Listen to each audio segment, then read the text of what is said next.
क्या आपको कभी ऐसा लगता है कि आपकी बातों की कोई अहमियत नहीं, कि लोग आपको सीरियस नहीं लेते? अगर हाँ, तो यह वीडियो खास तौर पर आपके लिए है। आज हम बात करेंगे उन 8 जरूरी नीतियों के बारे में जो हर उस इंसान को अपनानी चाहिए जो अपनी जिंदगी के कठिन दौर से गुजर रहा है। ये नीतियां न सिर्फ आपकी सोच को नया दिशा देंगी, बल्कि आपको वो ताकत भी देंगी जिससे आप न केवल अपनी मुश्किलों को पार कर पाएंगे, बल्कि अपने आलोचकों और दुश्मनों को भी पीछे छोड़ देंगे। जब लोग आपको गिरते हुए देखना चाहते हैं, तो उन्हें यह दिखा दो कि आपकी ताकत उनकी सोच से कहीं ज्यादा है। जीवन के सबसे कठिन पल वही होते हैं जब आप खुद को अकेला और टूटा हुआ महसूस करते हैं, जब हर कोई आपको नाकामयाब देखना चाहता है और आपकी सबसे मेहनत भरी कोशिशों को नजरअंदाज कर देता है, जब आपका दर्द किसी को मायने नहीं रखता और हर कदम पर आपके हौसले पर सवाल उठाए जाते हैं। अगर आप आज किसी कठिन दौर से गुजर रहे हैं या अपनी पुरानी आदतों से बाहर निकलने की कोशिश कर रहे हैं, तो ये नीतियां आपके लिए एक नई शुरुआत हो सकती हैं। ये नीतियां आपको वो दिशा दिखा सकती हैं जो आपके जीवन को पूरी तरह बदल कर रख दे। याद रखिए, ये लोग आपको कमजोर समझते हैं क्योंकि उन्हें आपकी असली ताकत का एहसास नहीं है।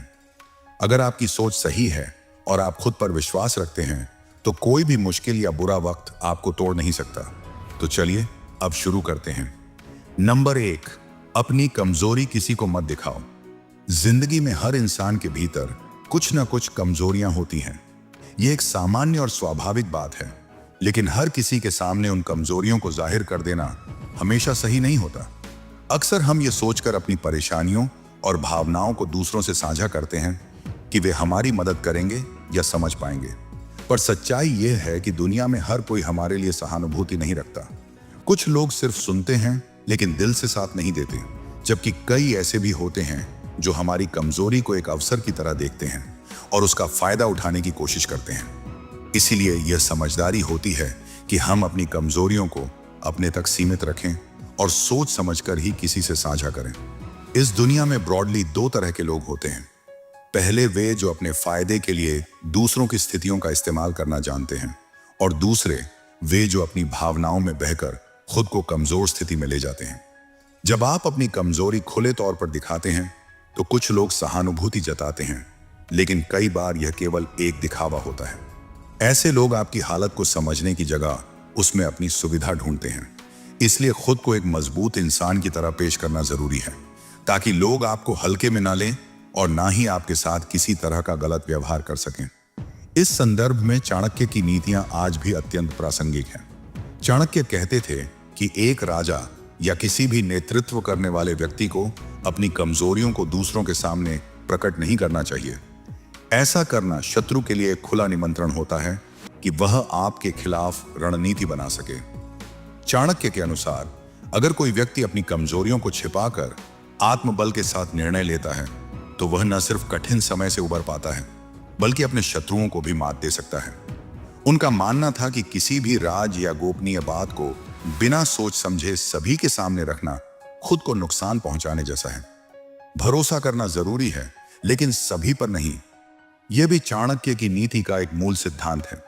हर किसी को अपनी निजी बातें बताना या अपनी दिक्कतों को शेयर करना हमेशा सही नहीं होता। बहुत से लोग केवल जानने के लिए सुनते हैं, लेकिन मदद करने के लिए नहीं। इसलिए अपने विचार और भावनाएं सिर्फ उन लोगों से साझा करें जिनके इरादे और नीयत पर आपको पूरा विश्वास हो। इससे आप न केवल खुद को धोखे से बचा पाएंगे, बल्कि अपने आत्मसम्मान और आत्मविश्वास को भी बनाए रख पाएंगे। इसके साथ साथ मानसिक रूप से मजबूत रहना भी उतना ही जरूरी है। आत्मविश्वास के साथ जीना और अपनी कमजोरियों को खुद संभालना इंसान को भीतर से सशक्त बनाता है। जब आप अपनी तकलीफों और डर को काबू में रखना सीख लेते हैं, तो दुनिया भी आपको एक मजबूत इंसान के रूप में देखती है। कोई भी इंसान हमेशा मजबूत नहीं होता, लेकिन अपनी भावनाओं को संतुलित रखकर और सोच समझकर किसी पर भरोसा करके हम अपने जीवन को बेहतर दिशा में ले जा सकते हैं। इसलिए निष्कर्ष रूप में कहा जा सकता है कि कमजोरियों को सबके सामने दिखाना हमेशा समझदारी नहीं होती। अपने अंदर की कमजोरी को पहचानें, लेकिन उसे अपनी ताकत में बदलने का प्रयास करें। जब आप अपने आत्मबल और विवेक से फैसले लेते हैं, तो न केवल आप दूसरों की नजरों में मजबूत बनते हैं, बल्कि अपने जीवन को बेहतर तरीके से जीने लगते हैं। चाणक्य की नीति हमें यही सिखाती है, अपनी शक्ति को दिखाओ और अपनी कमजोरी को छुपाओ। क्या आप भी अपनी कमजोरी दूसरों से शेयर कर देते हो? अगर हां, तो कमेंट में लिखिए, आज से मैं किसी को अपनी कमजोरी नहीं दिखाऊंगा। नंबर 2, जब दुनिया तुम्हें गिरते हुए देखे, तब भी खुद को उठते हुए महसूस कर। कभी कभी जिंदगी तुम्हें ऐसी स्थिति में डाल देती है जहां से ऊपर देखना भी बहुत मुश्किल लगता है। तुम्हें अकेलापन महसूस होता है, तुम टूटे हुए होते हो, और वो सारी उम्मीदें जो कभी तुम्हारी आंखों में चमकती थीं, अब धुंधली सी दिखाई देती हैं। ऐसा लगता है जैसे कोई नहीं है, कोई नहीं समझेगा, और शायद तुम्हारे होने या न होने से किसी को कोई फर्क नहीं पड़ता। यही वो पल है जब कुछ लोग हार मान लेते हैं और कुछ लोग वहीं से उठकर इतिहास रच देते हैं। जब तुम गिरते हो तो सिर्फ धरती तुम्हें नहीं छूती, बल्कि तुम्हारा आत्मविश्वास, तुम्हारे सपने, तुम्हारी पहचान, सब कुछ जमीन से टकरा जाता है। और तब तुम्हारे आसपास के लोग जो कभी तुम्हारे साथ हंसते थे, वे या तो चुप हो जाते हैं या तुम्हारे गिरने का मजाक उड़ाते हैं। तुम्हारे हेटर्स, दुश्मन और प्रतियोगी उस पल को अपनी जीत समझते हैं। उन्हें लगता है कि अब तुम खत्म हो चुके हो। लेकिन यहीं पर इस नीति का संदेश जन्म लेता है। याद रखो, गिरना कोई अपराध नहीं है। इस दुनिया का हर बड़ा नाम कभी ना कभी गिरा है, लेकिन फर्क इस बात से पड़ा कि उन्होंने गिरने के बाद भी खुद को गिरा हुआ नहीं माना। उन्होंने अपनी हालत को मंजिल नहीं माना, बल्कि इसे एक मोड़ समझा, एक ऐसा मोड़ जहां से वापसी और भी शानदार हो सकती थी। इसलिए जब दुनिया तुम्हें गिरा हुआ देखे, तुम खुद को उठते हुए महसूस करो, क्योंकि वही भावना तुम्हें फिर से खड़ा कर सकती है। चाणक्य ने कहा था, जो लोग अपने लक्ष्य से पीछे हटते हैं, वे कभी भी अपनी सफलता की ओर नहीं बढ़ सकते। ये नीति पूरी तरह से विवेक के संघर्ष और आत्मविश्वास को परिभाषित करती है। विवेक ने जिस तरह अपने मुश्किल वक्त को पार किया, वह चाणक्य की इस नीति को पूरी तरह से दर्शाता है। चाणक्य का एक और प्रसिद्ध कथन है, जिन्हें समय की कद्र नहीं होती, वे अपने जीवन के हर अवसर को खो बैठते हैं। विवेक ने यह समझा कि समय अब उसके पास नहीं था और हर कदम उसे समय के साथ चलकर अपनी स्थिति को बदलने के लिए उठाना था।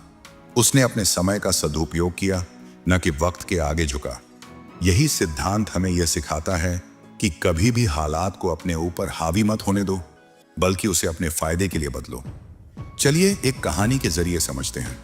राहुल नाम का एक लड़का था। उसके पिता की मौत के बाद उसकी जिंदगी अंधेरे में चली गई। इंजीनियर बनने का सपना था, मगर जिम्मेदारियों ने उसकी किताबें छीन ली और उसे चाय की ठेली पकड़नी पड़ी। लोग हंसी उड़ाते थे, कहते थे, आईआईटी वाला अब चाय वाला बन गया। वह चुप रहता, लेकिन उसकी चुप्पी में एक आग थी। एक दिन उसने कहा, आज मैं चाय बेच रहा हूं, लेकिन एक दिन मेरा नाम चाय के साथ बिकेगा। और फिर कुछ साल बाद वही लड़का टी एक्सप्रेस नाम का ब्रांड बना और वह छा गया। लोग हैरान थे, पर उसे पता था कि वह कभी गिरा नहीं था। वह तो बस झुका हुआ था, तैयारी कर रहा था उड़ान भरने की। इस नीति का सबसे बड़ा संदेश यही है कि जब हालात तुम्हें तोड़ दें, तब भी तुम्हारी आंतरिक आवाज तुम्हारा हौसला बनी रहे। जब सब कुछ छूट जाए, तब भी उम्मीद नहीं छूटनी चाहिए, क्योंकि जब तुम उम्मीद पर खड़े रहते हो, तो कोई भी ताकत तुम्हें फिर से गिरा नहीं सकती। हाँ, नहीं गिरोगे, लेकिन इस बार तुम गिरकर टूटोगे नहीं, बल्कि गिरकर सीखोगे। तुम्हारे हेटर्स तब सबसे ज्यादा डरते हैं जब तुम गिरकर भी मुस्कुराते हो, क्योंकि उन्हें यह समझ आता है कि मुस्कुराता हुआ इंसान वापस जरूर आएगा, और वह पहले से भी ज्यादा ताकत से वापस आएगा। और जब वह वापस आता है, तो वह सिर्फ अपनी हार नहीं बदलता, वह दूसरों की सोच भी बदल देता है। इसलिए जब लोग तुम्हारे गिरने पर ताली बजाएं, तुम उस तालियों की गूंज को अपनी आंतरिक प्रेरणा बना लो। खुद से कहो, यह सब इसलिए हो रहा है ताकि मैं कुछ बड़ा कर सकूं, ताकि मैं उन्हें दिखा सकूं कि मेरा वजूद सिर्फ किस्मत से नहीं, हिम्मत से बना है। इस नीति को अपनी जिंदगी में उतारने के लिए तुम्हें 3 चीजें करनी होंगी। खुद को दोष देना बंद करो। जो हुआ उसमें हो सकता है तुम्हारी कोई गलती नहीं थी, लेकिन अगर तुम वहीं रुके रहे तो अगली गलती तुम्हारी होगी। हर दिन एक छोटा कदम उठाओ, चाहे वह किताब पढ़ना हो, नई स्किल सीखना हो, या खुद से ईमानदारी से बात करना हो। अपने हेटर्स की बातों को हल्के में मत लो, उसे दवा बना लो। जितना वह तुम्हें नीचा दिखाएंगे, उतना तुम ऊंचा उठो। और अंत में याद रखो, गिरना तुम्हारी कहानी का अंत नहीं होता, ये एक नया अध्याय होता है। तुम जितनी बार गिरोगे, उतनी बार सीखोगे, और जो सीखता है वह बढ़ता है, और जो बढ़ता है वही खुद को और दुनिया को बदलता है। दोस्तों, अगर वीडियो पसंद आ रही हो तो सब्सक्राइब जरूर कर लेना और वीडियो को लाइक भी कर देना। चलिए एक और कहानी के जरिए समझते हैं। विवेक का जन्म एक छोटे से गांव में हुआ था, जहां लोग बस किसी तरह अपना दिन बिता लेते थे। उसके पिता एक मजदूर थे जो ईंट भट्टे पर काम करते थे और दिन भर की मेहनत के बाद इतना ही कमा पाते थे कि घर में 2 वक्त की रोटी आ सके। विवेक शुरू से ही पढ़ाई में होशियार था और उसका सपना था कि वह साइंटिस्ट बने। वह इस हद तक जुनूनी था कि वह गांव के कूड़े से टूटे खिलौने उठाकर उनसे साइंस एक्सपेरिमेंट्स करता था। लेकिन एक दिन उसका सपना टूट गया। जब वह 10वीं में था, उसके पिता एक दुर्घटना में गंभीर रूप से घायल हो गए और अब घर की पूरी जिम्मेदारी उस 16 साल के लड़के पर आ गई। इसके चलते विवेक को अपनी पढ़ाई छोड़नी पड़ी, किताबें बेचनी पड़ी और उसे होटल में बर्तन धोने का काम करना पड़ा। लोग हंसी उड़ाते थे, साइंटिस्ट बनना था, अब बर्तन धो रहा है। वह रातों को चुपचाप होटल के पीछे बैठकर रोता था। लेकिन एक दिन उसने खुद से सवाल किया, क्या मैं वाकई गिर चुका हूं या बस रुका हूं? और उसी दिन उसने ठान लिया कि वह खुद को कभी टूटा हुआ नहीं मानेगा। वह दिन में काम करता और रात को कोचिंग सेंटर के बाहर खड़े होकर बच्चों से पुराने नोट्स मांगता और पढ़ाई करता। धीरे धीरे उसने 12वीं का फॉर्म भरा, प्राइवेट से पास हुआ और फिर एक लैपटॉप खरीदा। 3 साल तक विवेक ने दिन रात एक कर दिया। उसने मुफ्त ऑनलाइन कोर्सेज से डाटा साइंस सीखा। जब दुनिया यह सोच रही थी कि वह बस एक बर्तन धोने वाला है, वह पाइथन, मशीन लर्निंग और स्टैटिस्टिक्स सीख रहा था। 5 साल के संघर्ष के बाद आज वही विवेक एक बड़ी टेक कंपनी में डाटा साइंटिस्ट है और हर महीने वह उतना कमाता है जितना उसके पिता 1 साल में नहीं कमा पाए थे।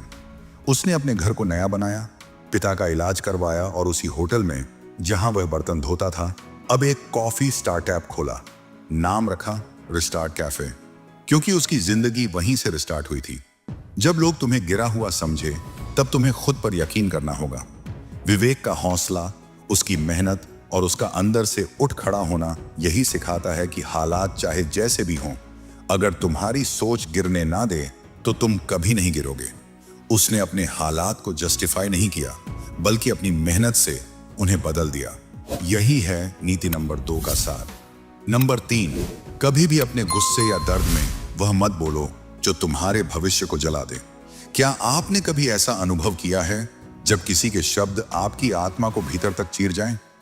जब किसी ने ऐसा गहरा आघात दिया हो कि उसकी बातों के तीर आपके सीने में उतर जाएं? जब आपने बिना किसी शर्त के किसी का साथ दिया हो, लेकिन बदले में आपको सिर्फ धोखा, तिरस्कार और अपमान मिला हो? ऐसे वक्त में गुस्सा आना स्वाभाविक है और दर्द भी उठना स्वाभाविक है। दिल की आवाज कहती है, अब बोलो, सबके सामने बोलो। जो उसने किया उसे सबको बताओ, उसे नीचा दिखाओ, उसे रोते हुए देखो, क्योंकि उसने आपको रुलाया है। लेकिन रुकिए, क्या आपने कभी सोचा है कि उस गुस्से या दर्द के पल में बोले गए शब्द आपके पूरे जीवन को प्रभावित कर सकते हैं? आपके करियर, आपकी छवि, आपके रिश्ते, सब कुछ उस एक पल के जवाब से बदल सकता है जो आपने गुस्से या दर्द में कह दिया। यह समझना आसान है, लेकिन इसे अपनाना उतना ही कठिन। जब कोई आपको तोड़ दे, तब चुप रहना एक बड़ी चुनौती बन जाती है। लेकिन याद रखें, चुप रहना हार नहीं है, बल्कि यह अपने आप पर काबू पाने की जीत है। आइए हम इस नीति को और गहराई से समझें। क्या वो लम्हे हैं जब इंसान अपने शब्दों से खुद को नष्ट कर देता है? हम सीखेंगे कि उन पलों से कैसे बचें और यह भी जानेंगे कि चुप्पी कभी सबसे ताकतवर जवाब बन सकती है। चाणक्य, जिन्हें आचार्य विष्णुगुप्त के नाम से भी जाना जाता है, भारतीय इतिहास के सबसे महान कूटनीतिज्ञ और शिक्षक थे। उन्होंने हमें कई कड़े जीवन सिद्धांत दिए हैं और उनका एक प्रसिद्ध कथन है, जिसने अपने क्रोध को काबू किया वही सबसे बड़ा योद्धा है। चाणक्य हमेशा कहते थे कि हमें कभी भी गुस्से में आकर कोई काम नहीं करना चाहिए, क्योंकि गुस्सा हमारी बुद्धि को अंधा कर देता है और हमें सही निर्णय लेने से रोकता है। चाणक्य के अनुसार गुस्से में व्यक्ति अपना बुद्धिमत्ता खो देता है और उस समय उसे कहे गए शब्द उसके जीवन के लिए अत्यधिक हानिकारक साबित हो सकते हैं। यही कारण है कि चाणक्य हमेशा गुस्से पर नियंत्रण रखने की सलाह देते थे।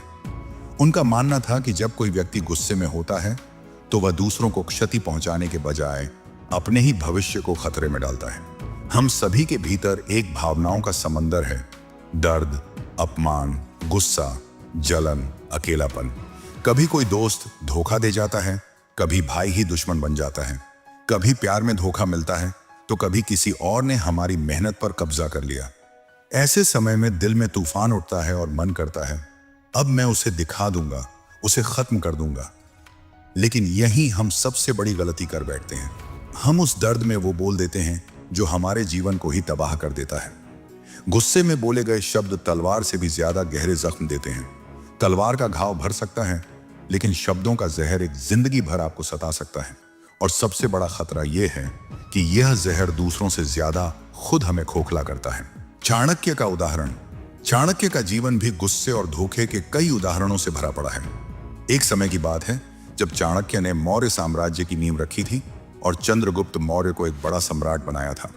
लेकिन शुरू में जब चाणक्य के पास कोई खास मदद नहीं थी, तब उन्होंने अपना सिर मुंडवाया और अपनी सारी सामग्री नष्ट कर दी थी, क्योंकि वह समाज में अपने प्रति किसी भी प्रकार के अपमान से बचना चाहते थे। उनके इस कृत्य से यह सिद्ध होता है कि वह हर स्थिति में शांति और धैर्य से काम लेते थे। जब भी उन्हें गुस्सा आता, वह शांत होकर स्थिति का विश्लेषण करते थे और फिर अपने कदम उठाते थे। एक और उदाहरण है जब चाणक्य ने एक धोखेबाज राजकुमार को सबक सिखाया था। उस राजकुमार ने चाणक्य से धोखा किया था, लेकिन चाणक्य ने उस राजकुमार के खिलाफ कोई भी अपमानजनक शब्द नहीं बोले। इसके बजाय उन्होंने अपनी बुद्धिमानी से उस राजकुमार को पूरी तरह से नष्ट कर दिया। चाणक्य की यह नीति थी, गुस्से में कुछ भी नहीं करना चाहिए और न ही शब्दों का प्रयोग करना चाहिए। उन्होंने हमेशा अपनी ऊर्जा को सही दिशा में लगाया और उसे अपनी योजनाओं में व्यर्थ नहीं होने दिया। दीपक की कहानी। अब एक कहानी समझाते हैं। दीपक एक साधारण लड़का था जो अपनी मेहनत से एक छोटी सी कंपनी में नौकरी कर रहा था। वह हर दिन पहले ऑफिस आता और देर रात घर लौटता। उसे एक लड़की रिया से प्यार था जो उसी कंपनी में काम करती थी। सब कुछ सही चल रहा था, लेकिन एक दिन उसे पता चला कि रिया और उसका बॉस एक दूसरे के करीब आ गए थे। दीपक के लिए यह एक सदमा था। उसका प्यार, उसकी मेहनत, सब कुछ एक झटके में टूट गया। गुस्से में आकर उसने ऑफिस में सबके सामने रिया और अपने बॉस को भला बुरा कहा, चिल्लाया और अपनी नौकरी छोड़ दी। गुस्से में उसने सोशल मीडिया पर लंबा पोस्ट भी डाला जिसमें उसने सब कुछ उगल दिया। उसे लगा कि उसने अपना बदला ले लिया, लेकिन कुछ ही दिन बाद उसे समझ आया कि उस गुस्से भरे पल ने उसका भविष्य बर्बाद कर दिया। चाणक्य का सिख। अगर दीपक ने उस समय चाणक्य की नीति को अपनाया होता तो वह अपने गुस्से को काबू में रखता। चाणक्य के अनुसार जो गुस्से में कार्य करता है वह अपनी नासमझी का परिचय देता है। दीपक ने अपनी नासमझी में अपने भविष्य को नष्ट कर दिया। यदि वह कुछ समय शांत रहता और फिर सोच समझकर प्रतिक्रिया देता तो शायद उसकी स्थिति कुछ और होती। गुस्सा एक जहरीली आग है। यह पहले तुम्हारे दिमाग को जलाती है, फिर रिश्तों को, फिर पहचान को और अंत में तुम्हारे भविष्य को। गुस्से में हम अपने सबसे खराब रूप में होते हैं और यदि उस समय कुछ बोल दिया तो दुनिया हमें उसी रूप में याद रखेगी, चाहे अंदर से हम कितने भी अच्छे इंसान क्यों ना हों। चाणक्य की शिक्षा। चाणक्य ने कहा था, जो समय के साथ धैर्य और संतुलन रखता है वही सर्वश्रेष्ठ परिणाम प्राप्त करता है। इस तरह की स्थिति में गुस्से को काबू में रखना न केवल हमारी व्यक्तिगत ताकत को दर्शाता है, बल्कि यह भी साबित करता है कि हम अपने निर्णयों में चतुर और कूटनीतिक हैं।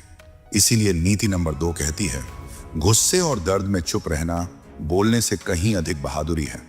जब तुम शांत रहते हो तब तुम सोच सकते हो, और जब सोचते हो तब तुम चीजों को सही तरीके से संभाल सकते हो। तुम्हारा गुस्सा तात्कालिक होता है, लेकिन उसके प्रभाव स्थायी होते हैं। अगर गुस्सा आए तो बोलने से पहले एक पल रुकें, गहरी सांस लें, खुद से कहें, क्या मैं जो बोलने जा रहा हूं वह मेरे भविष्य के लिए सही है? यह छोटा सा विराम तुम्हें बड़े नुकसान से बचा सकता है। जो कहना है उसे कागज पर लिखो, किसी को भेजने की जल्दबाजी न करें। यह तरीका तुम्हारा मन हल्का करेगा और शायद लिखने से तुम्हें समझ में आ जाएगा कि ये शब्द तुम्हारे जीवन में जहर घोल सकते हैं। जवाब देने की जल्दबाजी ना करें।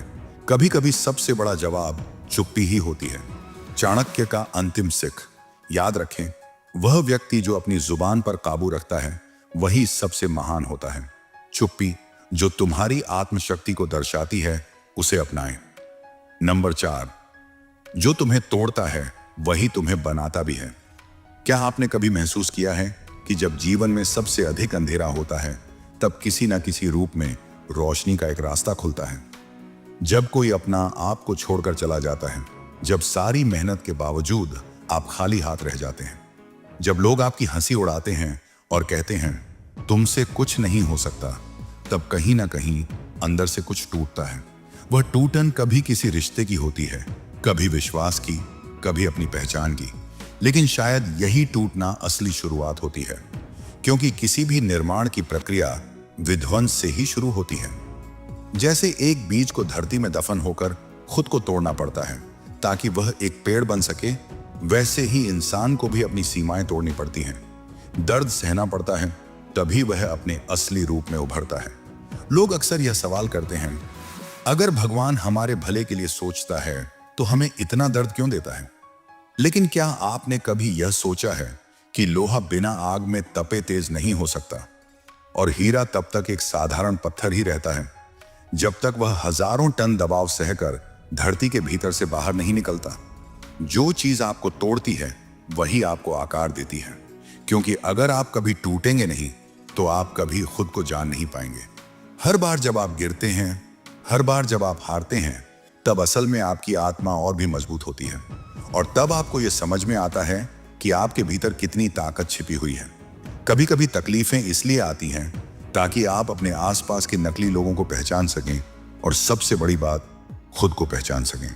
चाणक्य का उदाहरण। चाणक्य ने हमेशा यह सिखाया कि विपत्ति में ही असली शक्ति छिपी होती है।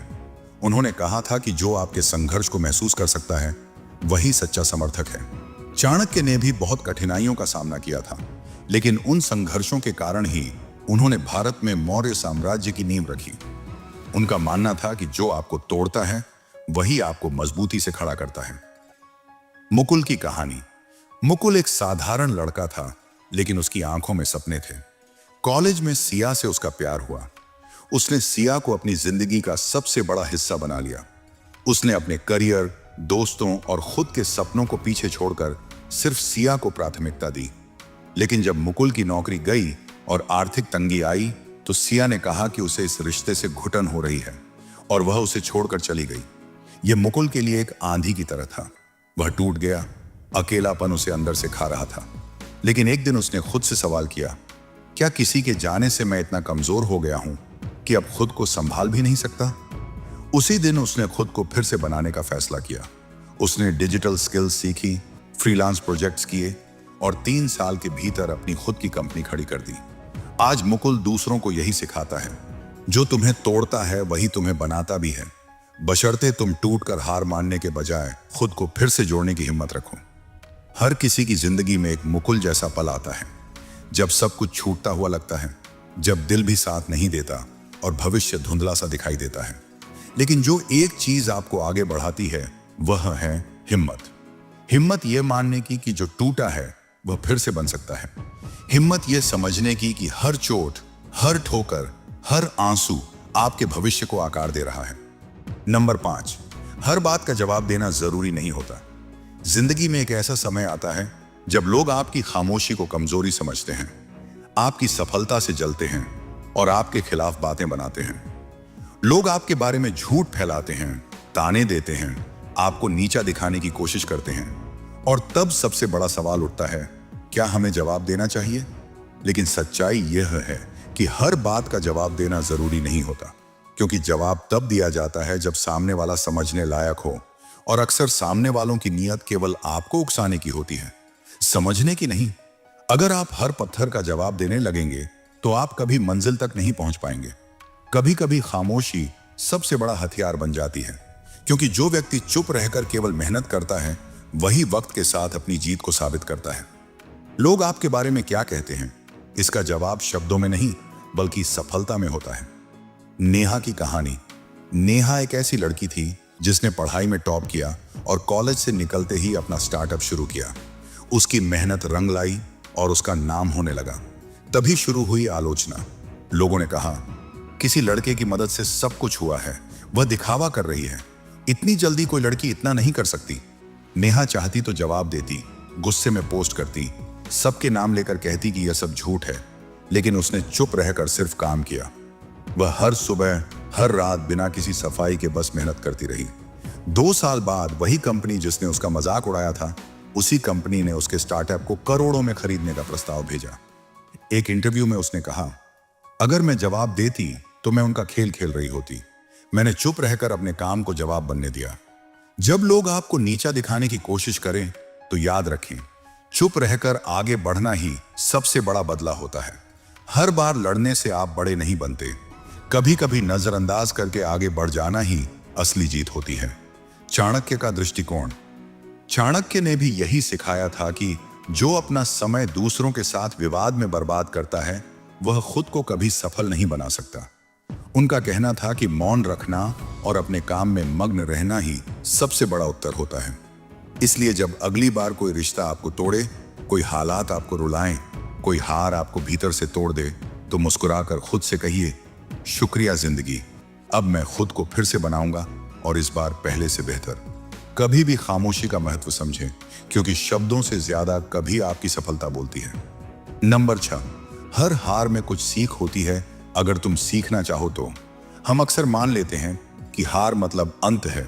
जब रिजल्ट खराब आता है, जब कोई रिश्ता टूटता है, जब कोई सपना बिखर जाता है, तो ऐसा लगता है जैसे दुनिया थम गई है।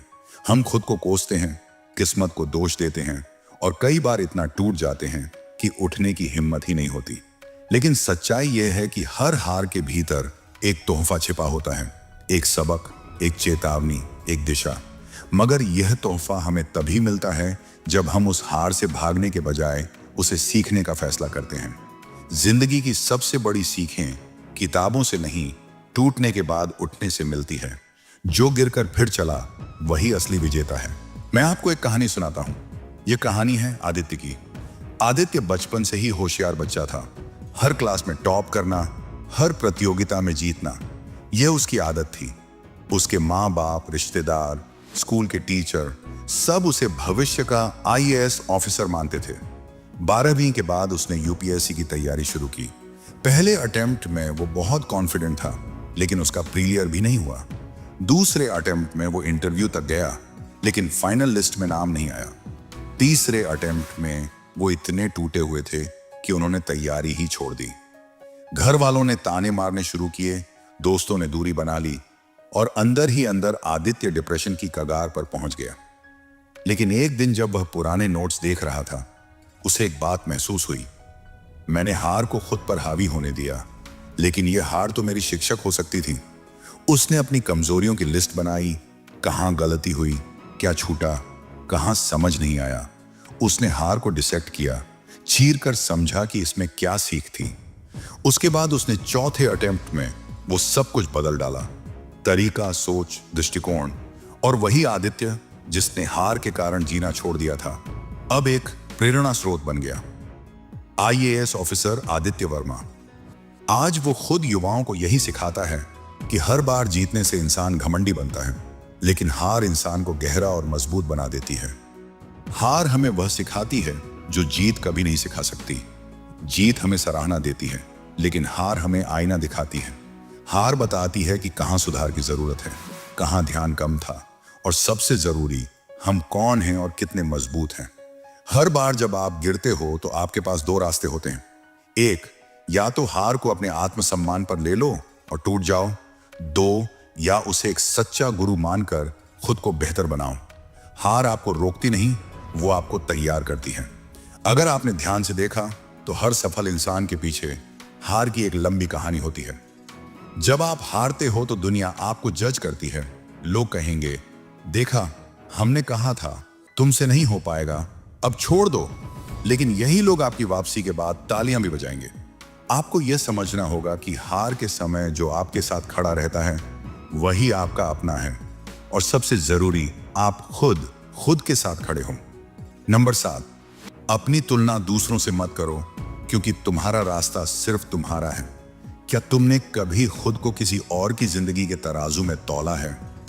जब तुम अपने दोस्त को नई गाड़ी में घूमते देखते हो, जब कोई सहपाठी तुमसे पहले नौकरी पा लेता है, जब कोई तुम्हारी उम्र में तुमसे ज्यादा कामयाब लगता है, तब मन में एक सवाल उठता है, मैं कहां रह गया? यह सवाल छोटा सा लगता है, लेकिन यही सवाल तुम्हारे आत्मविश्वास को चुपके से खा जाता है।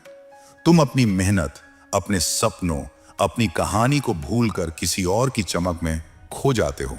और तब शुरू होता है तुलना का बस जहरीला खेल, जो तुम्हें तुम्हारे अपने रास्ते से भटका देता है। नीति 7 कहती है, अपनी तुलना दूसरों से मत करो, क्योंकि तुम्हारा रास्ता सिर्फ तुम्हारा है और उसकी मंजिल भी सिर्फ तुम्हारे लिए बनी है। जिंदगी में हर इंसान की अपनी एक किताब है। हर पन्ना, हर अध्याय, हर किरदार अलग है। फिर भी हम बार बार अपनी किताब को किसी और की किताब से मिलाने की कोशिश करते हैं। सोशल मीडिया ने इस आग में और घी डाल दिया है। हर कोई अपनी जिंदगी की सबसे चमकदार तस्वीरें दिखाता है। नई गाड़ी, विदेश की सैर, शादी की सालगिरह, प्रमोशन की खबर, और तुम बैठे बैठे सोचते हो उसके पास इतना सब है, मेरे पास क्या है। लेकिन सच यह है कि तुम उनकी पूरी कहानी नहीं जानते। तुम उनकी तस्वीर देख रहे हो, उनके आंसुओं को नहीं। तुम उनकी जीत देख रहे हो, उनके संघर्ष को नहीं। और सबसे बड़ी बात, तुम यह भूल जाते हो कि तुम्हारी कहानी अभी पूरी भी नहीं हुई है। मैं तुम्हें एक कहानी सुनाता हूं। माया एक छोटे शहर की लड़की थी जिसका सपना था फैशन डिजाइनर बनना। उसने कॉलेज में दाखिला लिया, लेकिन वहां की चमक दमक ने उसे हिलाकर रख दिया। उसकी सहेलियां बड़े बड़े ब्रांड्स के कपड़े पहनती थीं। इंस्टाग्राम पर उनकी तस्वीरें हजारों लाइक्स बटोरती थीं, और माया के पास न तो इतने पैसे थे, न ही वैसी चमक। वो सोचती, मैं इनके सामने कुछ भी नहीं। वह अपनी सादगी को कमजोरी समझने लगी। उसने अपनी डिजाइनिंग छोड़ दी और कोशिश करने लगी कि वह भी वैसी बन जाए। महंगे कपड़े, चमकदार जिंदगी। लेकिन जितना वह दूसरों की तरह बनने की कोशिश करती, उतना ही वह खुद से दूर होती जाती। एक दिन उसकी एक पुरानी डायरी हाथ लगी, जिसमें उसने अपने सपनों के स्केच बनाए थे। उन स्केच को देखकर उसे एहसास हुआ कि वह किसी और की जिंदगी जीने की कोशिश में अपनी कहानी भूल गई थी। उसने फैसला किया कि अब वह तुलना नहीं करेगी। उसने अपने स्केच को फिर से उठाया, रात दिन मेहनत की और धीरे धीरे अपनी डिजाइन्स को ऑनलाइन बेचना शुरू किया। आज माया का अपना एक छोटा सा ब्रांड है, माया के रंग, जो सादगी और अनोखेपन के लिए जाना जाता है। लोग उसकी तारीफ करते हैं, लेकिन अब वह किसी की तारीफ या आलोचना से अपनी कीमत नहीं तय करती। उसे पता है कि उसका रास्ता सिर्फ उसका है। तुलना एक चोर है। यह तुम्हारा आत्मविश्वास चुराती है, तुम्हारी खुशी चुराती है, और सबसे ज्यादा तुम्हारा समय चुराती है। जब तुम किसी और की जिंदगी को देखकर अपनी कमी ढूंढते हो, तो तुम अपने आप को छोटा कर रहे होते हो। हर इंसान का रास्ता अलग है। कोई जल्दी मंजिल तक पहुंच जाता है, कोई देर से। कोई ऊंची उड़ान भरता है, कोई धीरे धीरे चलता है। लेकिन मंजिल का मतलब यह नहीं कि तुम वही करो जो दूसरा कर रहा है। मंजिल का मतलब है कि तुम अपने सपनों को पूरा करो, अपनी शर्तों पर। इस नीति को अपनाने के लिए 3 चीजें करनी होंगी। अपने रास्ते पर फोकस करो। हर बार जब तुम किसी और की जिंदगी को देखकर उदास हो, अपने सपनों की लिस्ट बनाओ। यह तुम्हें याद दिलाएगा कि तुम्हारा लक्ष्य क्या है। सोशल मीडिया से ब्रेक लो। हर चमकती तस्वीर सच नहीं होती। अपनी मानसिक शांति के लिए कुछ देर के लिए स्क्रॉल करना बंद करो। अपनी छोटी जीत को सेलिब्रेट करो, भले ही वह कितनी छोटी क्यों ना हो। हर कदम तुम्हें तुम्हारी मंजिल के करीब ले जा रहा है। याद रखो, तुम्हारी जिंदगी एक रेस नहीं है जहां तुम्हें किसी को पछाड़ना है। यह एक सफर है जहां तुम्हें खुद को खोजना है। जब तुम तुलना करना छोड़ दोगे, तब तुम्हें एहसास होगा कि तुम पहले से ही कितने खास हो। तुम्हारी कहानी, तुम्हारा संघर्ष, तुम्हारी जीत, यह सब सिर्फ तुम्हारे लिए लिखा गया है।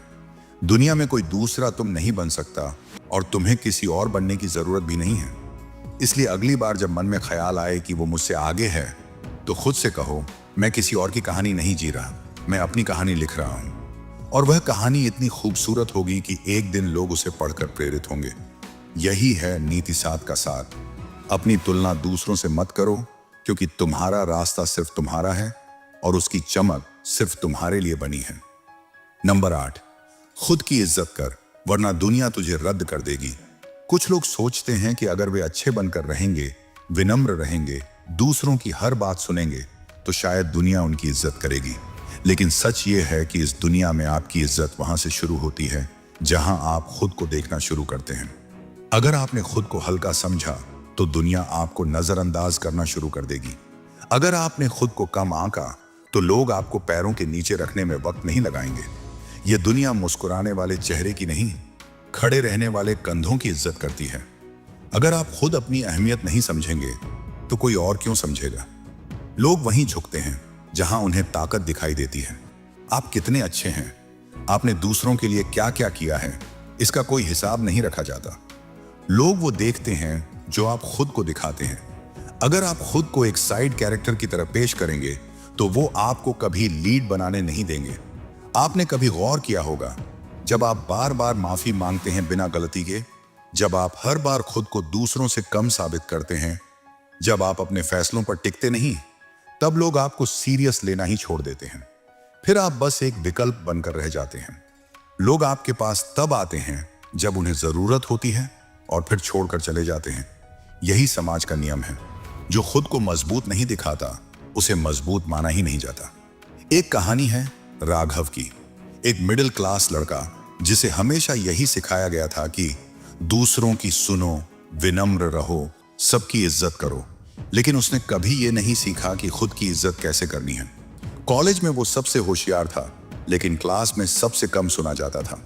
लोग उसका आइडिया चुराते थे और क्रेडिट किसी और को चला जाता था।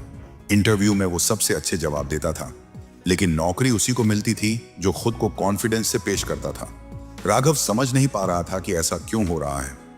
फिर एक दिन एक मेंटर ने उससे कहा, तू खुद को 1 रुपए का सिक्का समझता है और तू सोचता है दुनिया तुझे 100 का नोट मानेगी।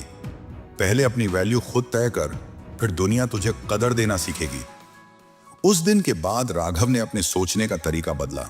उसने खुद को छोटा समझना बंद किया, अपनी उपलब्धियों को स्वीकारा, अपनी राय को सामने रखना शुरू किया और अपनी गरिमा के साथ जीना सीखा। 2 साल बाद वही लड़का जिस इंटरव्यू में रिजेक्ट होता रहा, अब वहां इंटरव्यू लेने लगा। लेकिन खुद की इज्जत करने का मतलब सिर्फ दिखावा नहीं होता। इसका असली मतलब होता है खुद के लिए खड़े होना, खुद की सच्चाई के साथ जीना। जैसे रोहित, जिसने एक बुरी किताब के बाद हार नहीं मानी क्योंकि वो जानता था कि उसका सच क्या है। या साक्षी, जिसने तलाक के बाद समाज की नजरों में नहीं, अपनी नजरों में खुद को देखना सीखा। उसने कहा, मैं टूटी नहीं हूं, मैं दोबारा शुरू हो रही हूं। यही असली इज्जत होती है, खुद को पहचानना जब दुनिया तुम्हें पहचानने से इनकार कर दे। और ये इज्जत तभी कायम रहती है जब आप हर हार को सीख में बदलते हैं। दीपक का स्टार्टअप जब फेल हुआ तो उसने खुद को कोसा नहीं, उसने खुद को समझा, रिव्यू किया, सीखा और 2 साल बाद वही दीपक एक नई ऊंचाई पर पहुंचा, क्योंकि उसने अपनी हार को खुद की इज्जत का अंत नहीं बनने दिया। खुद की इज्जत का एक और नाम है खुद के फैसलों पर टिके रहना, चाहे लोग कुछ भी कहें। जैसे नित्या ने किया। डिवोर्सी कहे जाने के बाद भी उसने पढ़ाई की, नौकरी की, फिर अपनी संस्था शुरू की। आज वही समाज उसे महिला आइकॉन कहता है, जिसने कभी उसे खत्म मान लिया था। और कभी कभी खुद की इज्जत बचाने के लिए सबसे जरूरी होता है ना कहना सीखना। करण ने जब 10 साल नौकरी की तो सब खुश थे सिवाय उसके, लेकिन जब उसने म्यूजिक को चुना तो खुद से जुड़ा।